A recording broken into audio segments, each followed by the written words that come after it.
Hi crafty friends, it's Jayma here, and today I'm going to share with you how I am reorganizing my cardstock. Now, as many of you know, in May I switched from Close to My Heart to Stampin' Up when Close to My Heart closed. And that left me with a lot of organizational challenges with the blending of the two companies and the different products. I found solutions for many of those, like stamps and dies and bling and many other crafty supplies, and I have other videos on those, and I will link some of those at the end of this video. But I have been collecting cardstock. We've got the 8.5 by 11, the 12 by 12, and the new white core from Stampin' Up. And so my head has been spinning trying to figure out how I want to organize those, and I've been collecting more and more the longer I've been with Stampin' Up, so I have got to do something with it because this situation under my desk with it kind of just going everywhere is not working anymore. I've been using these bins back here for many years and I love that system, but the bins were full. But I really wanted to keep my Stampin' Up cardstock in that system as well. So I'm going to take you along and show you what I've done to make some room. We're going to reorganize some things and move them to a shelf that I cleared off. And I'll show you how I'm going to file away my cardstock, even with the 3 different types of cardstock. So let's go ahead and get started. So here are the bins that sit behind me, and as you can see, this one is full. This is the one that has my Close to My Heart cardstock, but it did spill over into about half of this bin as well. And what I did was I cleared out a lot of the retired colors that I don't use very often, and I put everything into this bin here that I've had for a really long time.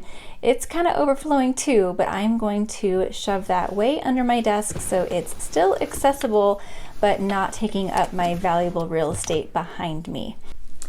Now in this side, besides the cardstock, I also kept my specialty paper like holographic paper, glitter paper, foil paper, and I've moved all but the glitter paper over to the shelves that I'm going to show you. But I still have my glitter paper in here, so I'm going to need to move that. And then I have all of my neutrals, so the whites that I use a lot and black and craft, I want to keep those in here. So I definitely need to move the glitter paper to make room for all the cardstock. Welcome to my closet of organized chaos. These are the shelves that my specialty paper and other things are now going to go on. They used to be filled with these totally Tiffany organizers, which I loved and used for years and years and years. And they had acrylic paints and glitter and reinkers in them. But then I had this aha moment that those items are smaller and they can go in drawers, and I have empty drawer space. So I rehomed them, and now I have space for paper, which is much better suited for this area. Here's the glitter paper that I cleared out of the bin, and I put it in a paper holder that I had. I've kept it in the zip top bags. I already had them in these in the bin, and I just cut the top off the zip top bags and they're already labeled. So I am actually going to put this on its side with the labels facing me like this and just put them on the bin next to the other specialty paper that's already in there, and that way I can see what everything is. I do have some of the other specialty papers in smaller sleeves. I'm not sure if these are still available. I got them a really long time ago, but I don't have as much of them, so the smaller sleeves work well. So that's vellum, and then I've got foil and holographic paper, and then these back here, these are actually envelopes that I keep my scraps in, and these used to be over by my bin as well, but since I have the space, I decided to move them over here, and we'll just kind of test it out and see how I like it. Maybe I'll move it back, maybe I'll create a different system. Organization is always fluid, right? Over on this side, I don't have as much. I started putting some Stampin' Up papers that are more seasonal that I'm not using as often, just to clear some space because I keep my current stuff right under my desk, right by me. And then over here, I actually have kits that I've already put together. So I actually did a whole video on this, on how to put these kits together by selecting your paper and then your photos and then your sketch and then printing, and there's a whole order to doing everything. So go check that out if you haven't already. I'll have it linked down in the description below. So without any further ado, let's organize my Stampin' Up cardstock in that bin we cleared out. When I cleared out my bins, I had enough of these tab dividers left to have one for each of the Stampin' Up! Colors. So I took the existing labels off of them. It was very easy to do. And then I created new labels with my Brother P Touch. Most of them I had to do 2 lines because the names are a bit longer. And then I stuck them all onto the new tabs, and I used this Stampin' Up! Color Coach to put them in rainbow order. I don't like the color family system personally. I like to have my colors in rainbow order, so this was super helpful. I took out pecan pie though, and I put that with the neutrals, and then I referred to the catalog to add all the neutrals that are not on here, like the grays and browns. So some of my paper I have just a single color, so I know that this is real red. So I'll take it out of the sleeve that I have it in because I don't need it. And then I'll put any scraps that I have in a job ticket holder. We'll see how this works out if I have enough space, because my other scrap folders are close to my heart colors, and so I want to keep the Stampin' Up! Colors together.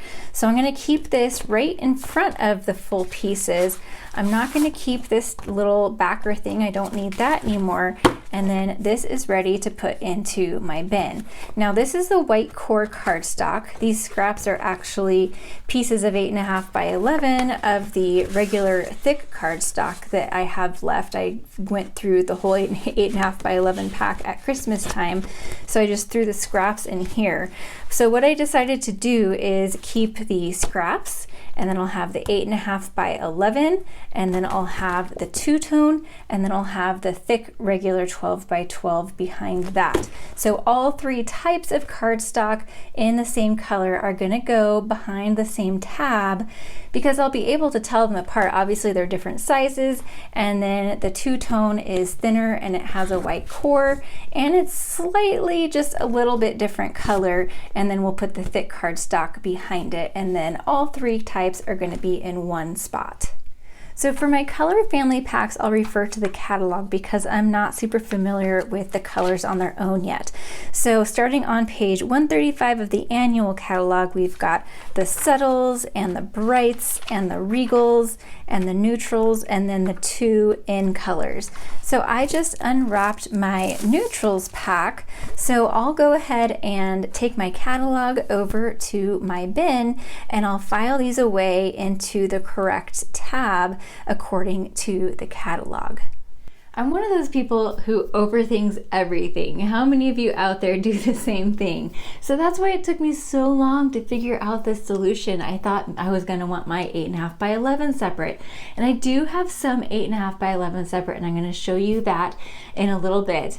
And then we had the two-tone cardstock and the regular 12 by 12 cardstock, and I thought I was gonna want them all separate, and it just overwhelmed me trying to figure out how to store each one. But when I realized that I could just put them all in the same little filed area and keep them together and still be able to tell them apart, it was like an aha moment for me, and I'm so happy that I decided to do this because I love the result. So now when I come over here to my cardstock storage, I've got all my Stampin' Up! Storage nicely categorized in rainbow order, and it makes me so happy. By the way, these bins I got many years ago from Target. I have not seen them recently, but I will link some that will work that are fairly similar on Target's website down in the description below. So just hit that see more below this video.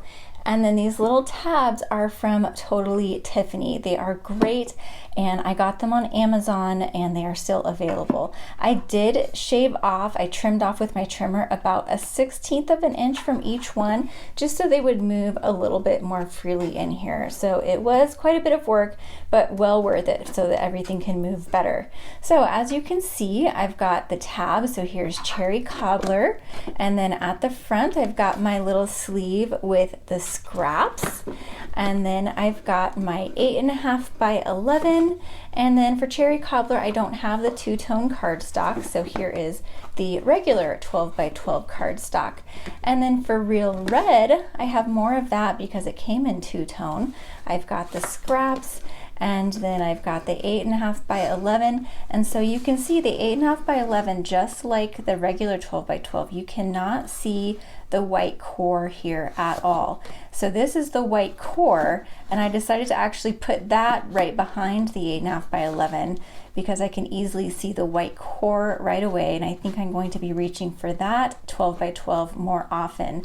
So it's really easy to tell them apart, and I don't have any of the 12 by 12 that is not white core, but that will go back behind here. The white core is a little bit lighter weight than their regular cardstock, so I don't know if you can tell, it's just like a little bit flimsier here. And that makes it better for scrapbooking, so it's not as bulky in your books. So like here's the regular cardstock, you can see it's not flopping as much, it's a much heavier weight. So there is definitely a place for all of the different types of cardstock, and I love having them all together. So I know if I need a color, I can just go to the file that it's in and it will all be there. And then at the back, I've got my neutrals, so starting with the browns over to the grays, and then I've got my close to my heart white daisy and neutrals right behind that because I still have a lot left, and I have more white daisy and overflow in my closet as well. And then the Stampin' Up! White Willow is almost identically the same to the white daisy. So I have that and the basic black at the back because I'll start using those once my close to my heart supply is gone. Now I wanted to show you this large accordion file that I have for some other 8.5 by 11 paper. I got this from Amazon as well, and I will also link it below. And this is where I have all of my 8.5 by 11 that I don't really use as often. A lot of it is recollections from Michaels that I've just collected over the years. Some really old Stampin' Up! Colors that are from probably 15 years ago. And so those are what live in here. And then this will go under my desk with the rest of those retired colors there. And you can see that my storage under here has vastly improved. This is just current papers that I reached for all in one holder. And then this is specialty papers like pattern papers that might have gold foiling or glitter and stuff like that on this side. And here's what that looks like with that file folder under there. I hope you found this helpful and are able to use some of the ideas in your own crafty space. This whole project actually kickstarted an organization overhaul in my whole craft room, and I've been organizing like crazy, moving things around, purging, all the things. So I might actually have to do a new craft room tour. I actually did a craft room tour last year, so if you missed that, that's going to be right here. Of course, things are going to be changing, but the bones are still there. And if you'd like to see me organize some more recent supplies like stamps, dies, embossing folders, bling, stuff like that, I have a video right here. See you there.